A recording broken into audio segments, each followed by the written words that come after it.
Hello friends. आप सभी का स्वागत है मेरी कहानी में। हेलो आरोही, आज शाम को आ रही है ना मेरे घर पर खाना खाने? हाँ पीहू, मैं पक्का शाम को आ जाऊंगी। आरोही और पीहू बचपन की बेस्ट फ्रेंड थी। जब से शादी हुई तब से दोनों को एक दूसरे से मिलने का मौका ही नहीं मिल पाया। आज जब पीहू को पता चला कि आरोही उसी के शहर में है तो उसने आरोही को फोन करके शाम को खाने पर बुला लिया। इसी बहाने मुलाकात भी हो जाएगी। शाम को आरोही जैसे ही पीहू के घर पहुंची, दोनों की खुशी का ठिकाना नहीं था। औपचारिक बातचीत के बाद खाना आया। आरोही ने आज बहुत दिन के बाद इतना अच्छा खाना खाया था। उसने खाना खाकर कहा, यार पीहू, आज तो माँ के हाथ के खाने की याद आ गई। तो पीहू ने कहा, इसमें दिक्कत क्या है? अब तो तू हर संडे को मेरे घर आ जाया कर। मेरे पति 6 महीने के लिए कंपनी के काम से विदेश गए हैं। फिर हम दोनों मिलकर ढेर सारी बातें करेंगे और साथ में खाने का मजा भी। पीहू ने घर आई फ्रेंड आरोही से हंसकर कहा, हर रविवार को आना मेरे लिए नामुमकिन है। खैर, तो पहले एक बात बता, तुम्हारे यहाँ जो बूढ़ी खाना बनाती है वो महीने में कितने पैसे लेती है? सच, बहुत टेस्टी खाना बनाती है।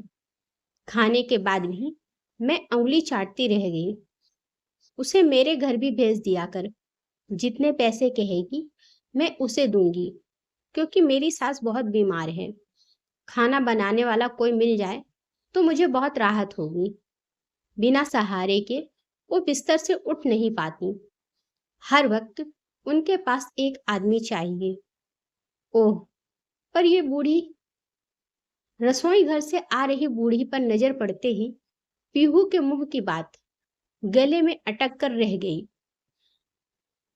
बेटी, मुझसे अब अधिक काम नहीं होता, यही कर लेती हूँ। बस इतना ही काफी है। एक विधवा को जीने के लिए पेट भरने से अधिक और क्या चाहिए?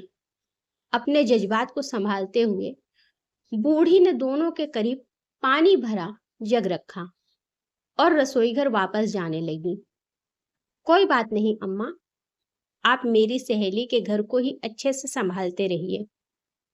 मैं दूसरी कामवाली ढूंढ दूंगी। आरोही ने सरलता से जवाब दिया। पीहू, अब मुझे जाने दे। घर पहुंचते पहुंचते शाम हो जाएगी। आज यहीं रुक जा।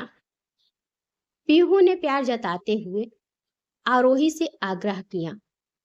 नहीं, लेट हो रहा है। मेरी सास सिर्फ मेरे ही हाथ से दवा खाना पसंद करती है। अपने बेटे से वो यही कहती हैं, तू बहुत हड़बड़ाकर दवा खिलाता है। लेकिन बहू को देख, बच्चों की तरह बड़े प्यार से मुझे दवा खिलाती है। अरे ये क्या? पीहू, सामने देखो, बूढ़ी अम्मा रो रही है। क्या हुआ आपको? बताइए अम्मा। आरोही ने बूढ़ी के पास जाकर मधुरता से पूछा। बेटी, इन आंसुओं का क्या भरोसा, कब टपक पड़े। बस कुछ याद आ गया। अरे खड़ी होकर यहाँ नौटंकी क्यों करती हो? जा, जल्दी से काम निपटा। बहुत काम पड़े हैं अभी।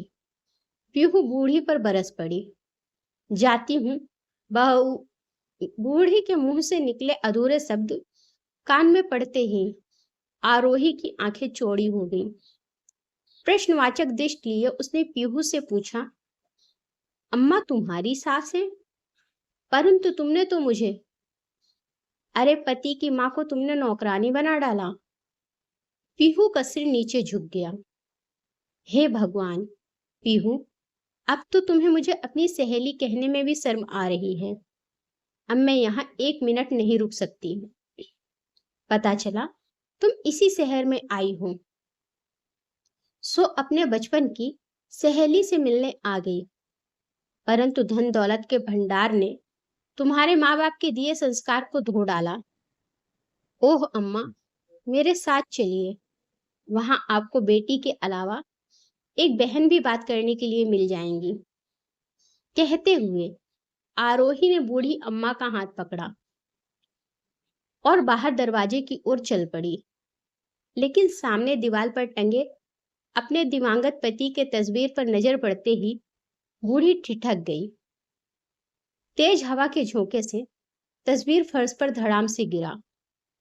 उसका शीशा चकनाचूर हो गया, परंतु कागज के तस्वीर पर खरोच तक नहीं लगी।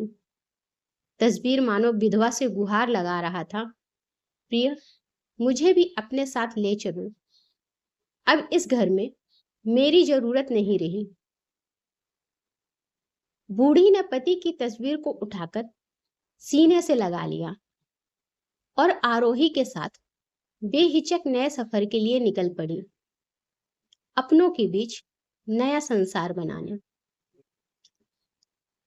अगर आपको कहानी अच्छी लगी हो तो लाइक करें और मेरे चैनल को सब्सक्राइब करें। धन्यवाद।